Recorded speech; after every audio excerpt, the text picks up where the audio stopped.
할렐루야, 반갑습니다. 금요기도회 현장 예배와 온라인으로 드리시는 모든 분들을 진심으로 환영하고 축복합니다. 오늘 본문은 주의 만찬에 관한 내용입니다. 주의 만찬은 무엇일까요?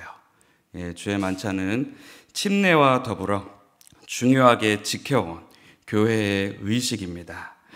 로마 가톨릭은 지금까지 7성사를 지켜왔지만 종교개혁 이후 개신교는 침례와 주의 만찬 이 두 가지 의식만 지키게 됩니다. 왜냐하면 이 두 가지 의식만이 하나님의 말씀인 성경에서 나오는 예수님의 명령이며 사도행전의 초대교회로부터 지켜왔고 의식의 의미가 성도들에게 큰 교훈을 주기 때문입니다. 오늘 본문 고린도전서 11장에는 침례와 더불어 우리 주님께서 교회에게 주신 주의 만찬에 관한 내용을 다루고 있습니다. 23절, 24절 다시 한번 읽어볼까요? 내가 너에게 전한 것은 주께 받은 것이니 곧 주 예수께서 잡히시던 밤에 떡을 가지사 축사하시고 떼어 이르시되 이것은 너희를 위하는 내 몸이니 이것을 행하여 나를 기념하라 하시고, 예수님께서는 성도들이 그분의 재림 때까지 자신의 죽음을 기념하도록 하기 위해 주의 만찬을 하라고 말씀하셨습니다. 주의 만찬은 우리가 다 알다시피 예수님께서 잡히시던 밤에 친히 행하셨던 것입니다. 예수님께서 잡히시던 밤에 제자들과 함께 드신 음식은 유월절 음식이었습니다. 여러분, 유월절은 무슨 절기입니까? 이미 다 아시다시피 출애굽기를 보면 하나님께서는 모세와 아론을 이집트 왕 파라오에게 보내어 야곱의 후손들을 놓아달라고 요청하지만 끈질기게 노예들을 놓아주지 않는 파라오로 인하여 하나님께서는 이집트를 향해 재앙을 계속 내리게 됩니다. 결국 하나님께서는 파라오가 장자인 이스라엘을 놓아주려 하지 않았기에 이집트인들의 첫 번째 아들을 죽이기로 공언하십니다. 이제 이스라엘 백성들의 출애굽하기 전날 하나님은 백성들에게 1년 된 양 혹은 염소를 잡아 그 피를 현관문에 바르게 하고 또 그 고기를 불에 구워 먹을 것을 명령하십니다. 또한 구운 고기는 무교병과 쓴 나물과 함께 먹어야 했습니다. 출애굽기 12장 11절에 보면요, 너희는 그것을 이렇게 먹을지니 허리에 띠를 띠고 발에 신을 신고 손에 지팡이를 잡고 급히 먹어라. 이것이 여호와의 유월절이니라 라고 기록되어 있습니다. 이 유월절 잔치는 결코 느긋한 여유로운 잔치가 아니었습니다. 유월절은 단순한 명절이 아닌 하나님께서 그의 백성을 어떻게 구원하셨는지, 하나님께서 이스라엘을 그의 백성으로 삼겠다는 약속을 지키신 기념적인 날입니다. 따라서 지금도 이스라엘인들은 그의 자녀들, 아이들과 이 유월절 식사를 통하여 하나님께서 어떻게 자신들의 민족과 나라를 구원하시고 보존하셨는지를 배우게 됩니다. 특별히 구약시대 하나님께서는 제물의 피를 통하여 그의 백성들의 죄를 용서하셨습니다. 이 유월절의 모든 이집트인들의 장남은 목숨을 잃었지만 이스라엘 백성들은 그 재앙을 넘어갈 수 있었던 이유, 바로 그들이 희생 제물의 피로 가려져 있었기 때문이었습니다. 이러한 의미의 유월절 식사를 예수님께서는 십자가에 못 박히시기 전날 밤 그의 제자들과 함께 하십니다. 희생 제물의 피로 구원받을 수 있었던 이스라엘 백성들처럼 우리는 예수님의 흘리신 피로 구원받을 수 있게 된 것입니다. 따라서 유월절은 예수 그리스도께서 하실 일을 미리 보여준 절기였고, 주의 만찬은 그리스도께서 행하신 일을, 그의 고난과 피, 희생을 되돌아보는 중요한 의식인 것입니다. 사도 바울은 고린도전서 5장에서 이 점을 요약해서 잘 보여줍니다. 5장 6절에서 8절을 보면요, 너희가 자랑하는 것이 옳지 아니하도다. 적은 누룩이 온 덩이에 퍼지는 것을 알지 못하느냐. 너희는 누룩 없는 자인데 새 덩이가 되기 위하여 묵은 누룩을 내버리라. 우리의 유월절 양 곧 그리스도께서 희생되셨느니라. 이러므로 우리가 명절을 지키되 묵은 누룩으로 말고 악하고 악에 찬 누룩으로도 말고 누룩이 없이 오직 순전함과 진실함의 떡으로 하자라고 사도 바울은 말하고 있습니다. 그래서 우리는 주의 만찬을 통해 예수님께서 우리를 위해 십자가에서 당하신 고난을 기억하는 것입니다. 주의 만찬을 크리스천들이 지켜야 할 규례로 받아들이는 이유는 예수님께서 분명하게 그것을 행하라고 명령하셨을 뿐만 아니라 초대교회로부터 그것을 지켜왔기 때문입니다. 사도행전 20장 7절에 보면 그 주간의 첫날에 우리가 떡을 떼려 하여 모였더니 바울이 이튿날 떠나고자 하여 그들에게 강론할새 말을 밤중까지 계속하매 라고 기록되어 있습니다. 이렇듯 사도행전을 보면 초대교회로부터 떡을 떼는 주의 만찬은 지금까지 이어져 온 중요한 의식이었습니다.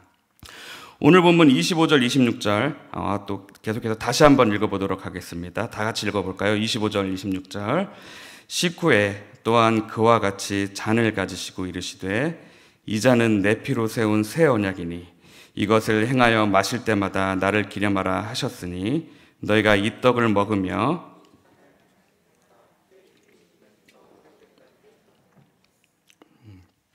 이 25절에 방금 읽었던 25절에 식후에라는 표현을 통해 알 수 있듯 당시 예수님께서 유월절 식사를 하실 때 주의 만찬에 대해 가르치신 것을 알 수 있습니다. 식전에 떡을 떼시며 한번 말씀하시고 식후에 포도주가 든 잔을 가지고 또 한 번 말씀하신 것을 알 수 있습니다. 특별히 예수님의 피를 상징하는 잔을 가지고 내 피로 세운 새 언약이다라고 말씀을 합니다. 수백 년 전 하나님께서는 그의 백성들에게 새 언약을 맺을 것을 약속하셨습니다. 구약성서 예레미야 31장 31절에서 34절을 보면 여호와의 말씀이니라 보라 날이 이르리니 내가 이스라엘 집과 유다 집에 새 언약을 맺으리라. 이 언약은 내가 그들의 조상의 손을 잡고 애굽 땅에서 인도하여 내던 날에 맺은 것과 같지 아니할 것은 내가 그들의 남편이 되었어도 그들이 내 언약을 깨트렸음이라. 여호와의 말씀이니라. 그러나 그날 후에 내가 이스라엘 집과 맺을 언약은 이러하니 곧 내가 나의 법을 그들의 속에 두며 그들의 마음에 기록하여 나는 그들의 하나님이 되고 그들은 내 백성이 될 것이라. 여호와의 말씀이니라. 그들이 다시는 각기 이웃과 형제를 가리켜 이르기를 너는 여호와를 알라 하지 아니하리니 이는 작은 자로부터 큰 자까지 다 나를 알기 때문이라. 내가 그들의 악행을 사하고 다시는 그 죄를 기억하지 아니하리라. 여호와의 말씀이니라 라고 기록하고 있습니다. 예레미야를 통하여서 약속하신 새 언약은 하나님께서 자신의 법을 백성들의 마음에 두며 그들의 가장 작은 자부터 큰 자까지 하나님을 알게 하고 죄를 완전히 사해 주시며 다시는 기억하지 않을 것을 약속하십니다.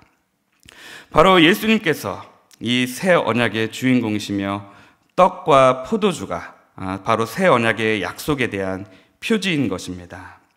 그래서 예수님께서는 유월절이 매년 반복해서 기념해야 할 명절인 것처럼 제자들에게 자신을 기념하여 이 만찬을 반복적으로 시행하라고 말씀하신 것입니다. 따라서 주의 만찬은 예수님 안에서 하나님의 새로운 백성이 됨을 정의하는 의식이고요. 오직 하나님의 새로운 백성만이 기념할 수 있는 의식인 것입니다. 그렇다면 주의 만찬의 구체적인 의미는 무엇일까요? 첫 번째로 23절과 24절에서 알 수 있듯이 예수님의 죽음과 그 의미를 기념하여 예수님과의 교제를 참여하는 것입니다. 떡을 떼어 먹으며 포도주를 마시며 우리의 시각, 촉각, 미각을 통해 예수님께서 나의 죄를 위하여 채찍질 당하셨고 피를 흘리시고 십자가에 못 박혀 고난 당한 일을 생각하며 주님께서 나를 구원하시기 위해 당한 고난으로 인해 이 떡을 먹고 이 잔을 마십니다라고 고백하는 것입니다. 또한 26절 말씀, 너희가 이 떡을 먹으며 이 잔을 마실 때마다 주의 죽으심을 그가 오실 때까지 전하는 것이니라 라는 말씀을 통해 알 수 있듯이 우리가 과거에 주님께서 우리를 위하여 고난당하신 일을 기념하는 것뿐만 아니라 미래에 우리에게 다가올 하나님의 나라 또한 주님의 재림을 현재로 가지고 오는 의미도 담고 있습니다. 두 번째로 주의 만찬은 성도 간의 교제를 의미합니다. 고린도전서 10장 16, 17절을 보면요, 우리가 축복하는 바 축복의 잔은 그리스도의 피에 참여함이 아니며 우리가 떼는 떡은 그리스도의 몸에 참여함이 아니냐. 떡이 하나요 많은 우리가 한 몸이니 이는 우리가 다 한 떡에 참여함이니라 라고 말씀하고 있습니다. 여기서 우리라는 단어는 주의 만찬에서 아주 중요한 단어입니다. 우리는 그리스도의 피에 참여하기 때문에 우리가 한 몸이고 다 한 떡에 참여하는 것이다 라고 말씀합니다. 이는 우리가 예수님과 교제하기 때문에 성도 간에 교인 간에도 교제하는 것임을 의미합니다. 주의 만찬은 예수님과 우리의 연합을 나타내는 것이며 동시에 그리스도 안에서 우리가 성도가 하나됨을 표현하는 것입니다. 따라서 주의 만찬은 우리는 다 함께 예수님과 교제하기 때문에 서로 교제한다라고 선포하는 의식입니다.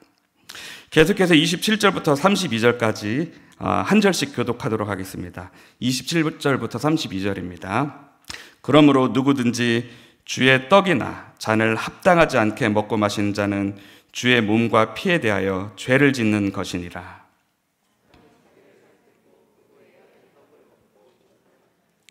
주의 몸을 분별하지 못하고 먹고 마시는 자는 자기의 죄를 먹고 마시는 것이니라.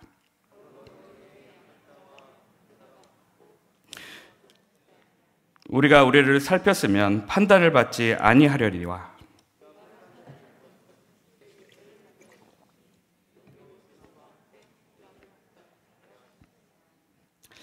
사도 바울은 방금 읽었던 본문처럼 27절부터 29절에서 주의 만찬에 대한 경고의 메시지를 던집니다. 27절에 합당하지 않게 먹고 마시는 자라는 말을 사도 바울은 합니다. 어떤 사람들이 그런 사람들일까요? 합당하지 않게 먹고 마시는 자. 아마 이런 사람들은 죄를 짓고 회개하지 않은 악한 양심을 가지고 주의 만찬에 참여하는 것을 의미할 수도 있을 것이고요. 가난한 자를 멸시하며 참여하는 자들을 일컬을 수도 있을 것이고요. 예수님의 죽음에 대해 감사함으로 기념하지 않고 그를 경외하지도 않으며 타인들을 사랑하지 않고 참여하는 것일 수도 있습니다. 당시 고린도는 헬라 문화에 큰 영향을 받은 지역이었습니다.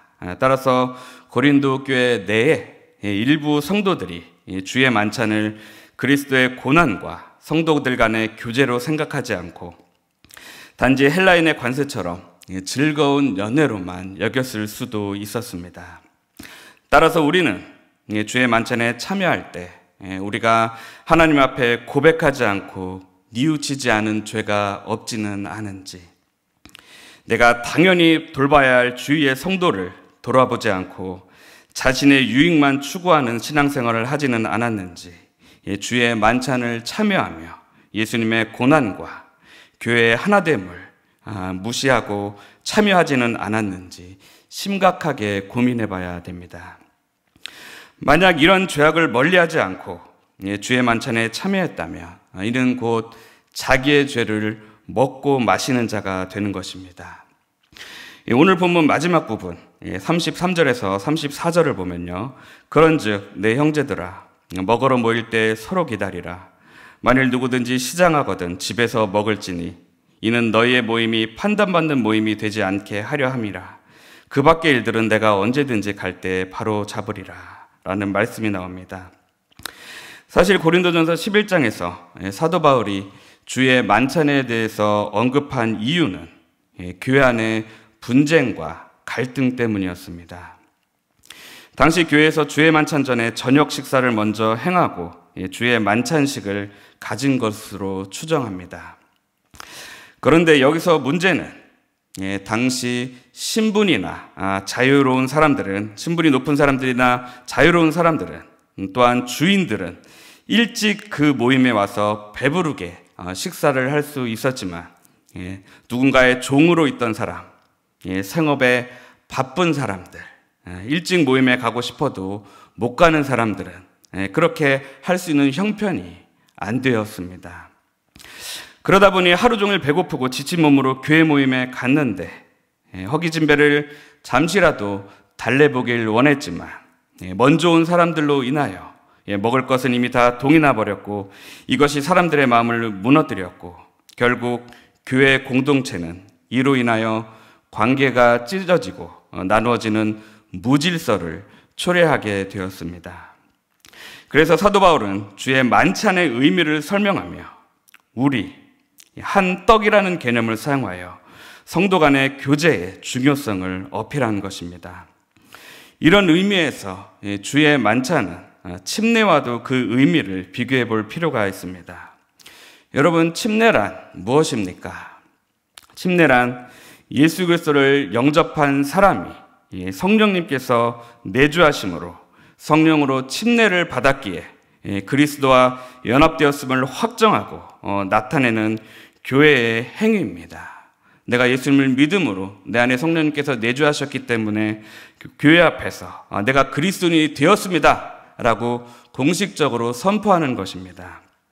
그렇게 함으로 자신이 이제 교회와 연합되었으며 신자가 된 사실을 공포하는 것입니다. 교회의 한 지체가 되었음을 선포하는 것입니다. 그래서 이는 하나가 여럿에 속하게 된 것을 나타냅니다. 이에 반해서 주의 만찬은요, 예수님께서 나를 위해 몸을 주셨고 나의 죄를 위해서 나의 죄를 용서하기 위해서 피를 흘리셨다라고 고백하는 것이기에 그리스도와 이미 하나 되었음을 선포하는 동시에 내가 그리스도와 하나 되었기에 내 옆에 있는 형제, 자매들과도 하나 된다라는 의미를 나타내는 것입니다. 따라서 침례는 하나가 여럿에 속하게 되는 것을 상징한다면 주의 만찬은 여럿이 하나됨을 상징하는 행위입니다. 여러분, 다시 한번 말씀드리겠습니다. 침례란 하나가 여럿에 속하게 되는 것을 의미한다면 주의 만찬은 여럿이 하나 되었음을, 하나임을 상징하는 의식입니다.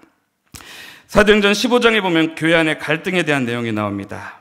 일부 유대인 성도가 이방인 성도들도 할례를 받아야 한다고 주장하고, 또한 2차 선교 여행을 떠날 때 마가 요한을 데리고 가는 문제 때문에 바나바와 바울이 서로의 갈 길로 가게 됩니다.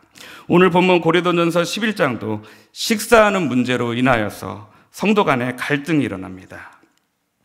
물론 갈등이란 사람이 모인 곳이라면 일어날 수밖에 없습니다.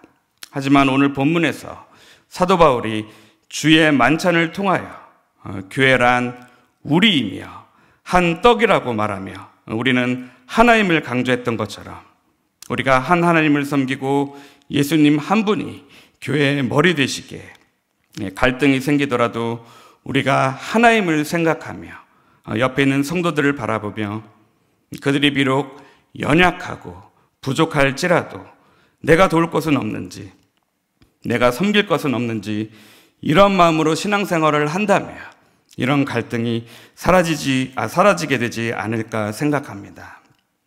또한 우리가 꼭 주의 만찬을 행할 때만 내 자신과 내 주위의 형제 자매들을 생각하는 것이 아니라 우리는 평소에 한 교회 한 몸으로서 내 주위에 있는 사람들을 돌봐야 합니다.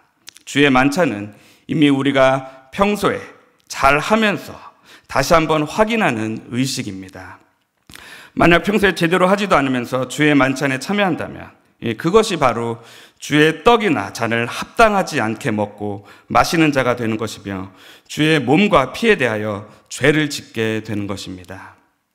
사랑하는 성도 여러분, 우리는 신앙생활하면서 특별히 교회 안에서 눈을 감고 자신의 죄만 고백하는 것이 아닌 주위를 둘러보며 여럿이 하나 된 형제 자매들을 보며 감격해야 합니다. 또한 평소에 다른 사람들에게 고백할 죄는 없는지, 내가 잘못한 것은 없는지, 또한 그리스도의 몸된 교회를 파괴하지는 않았는지 살펴보아야 합니다.